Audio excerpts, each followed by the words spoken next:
That's the first thought that crossed my mind when everything went wrong. But let me start from the beginning. My name's Kevin.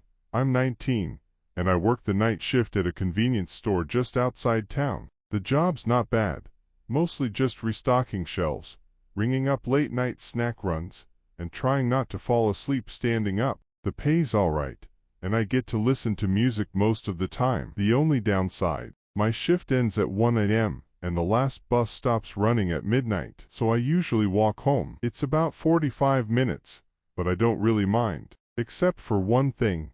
There's this shortcut that cuts the walk down to 20 minutes. The problem, it goes right through an old cemetery, one that locals swear is haunted. I'd always avoided it, even when I was late or tired. People say weird things happen there. Disembodied whispers, cold gusts of wind when there's no breeze, shadows that move when nothing else does. And once, a friend of a friend claimed to have seen a woman in white just standing still between two graves. No footsteps, no sound, just staring. I never bought into that stuff. Still, I never messed with it either. I figured, why risk it? But that night, I was dead tired. I'd picked up an extra shift and spent the whole day hauling boxes. My legs felt like jelly, my eyes stung, and the thought of walking another 45 minutes felt like torture. So, when I reached the fork in the road, the one where left meant home through the cemetery, and right meant the long way, I stopped. I stood there for maybe a full minute. The wind was still, the streets were empty, and I thought,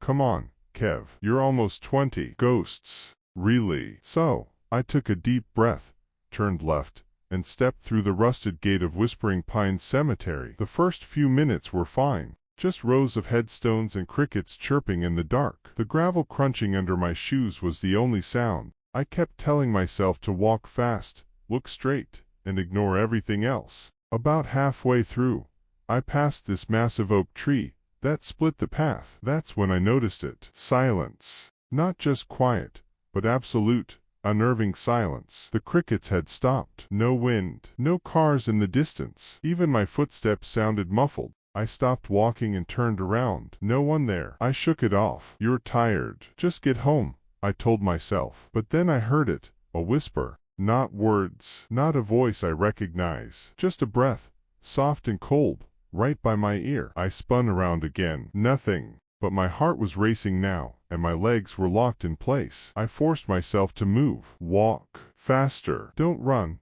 Just get out. Then I saw her, standing at the end of the path, maybe 30 feet ahead. A woman, pale, dressed in something white, tattered, her hair long and messy, covering half her face. But I could see her eyes, dark and sunken. She wasn't moving. I stopped. My body just froze. I blinked, looked away, then back. She was closer, just a step or two, but she hadn't moved. No sound, no footsteps, just closer. I turned around and ran. I didn't care how tired I was. I bolted off the path and through the rows of graves, heart pounding like a drum in my ears. I don't even remember where I was going, just away. But no matter how far I ran, it felt like I wasn't getting anywhere. Like the cemetery was stretching. I tripped over something, maybe a root, maybe a headstone, and hit the ground hard. My hands scraped the dirt, and when I looked up, there she was again, right in front of me, closer than before. I scrambled back,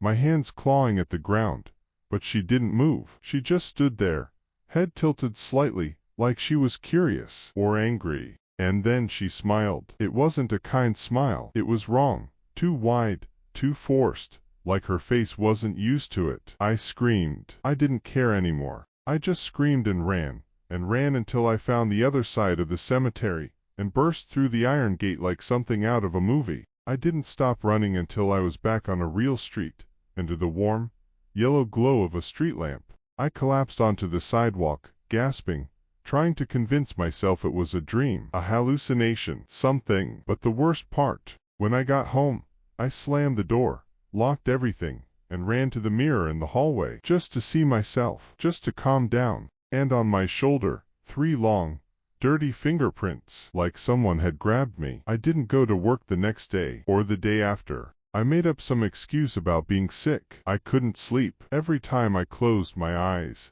I saw her, standing, staring, smiling. Eventually, I went back to work, but now I take the long way home, every single time. Rain, cold, whatever, I don't care. I'll never go through that cemetery again. So, if you ever find yourself walking alone at night and you think about taking a shortcut through Whispering Pines, don't. Some shortcuts just aren't worth it.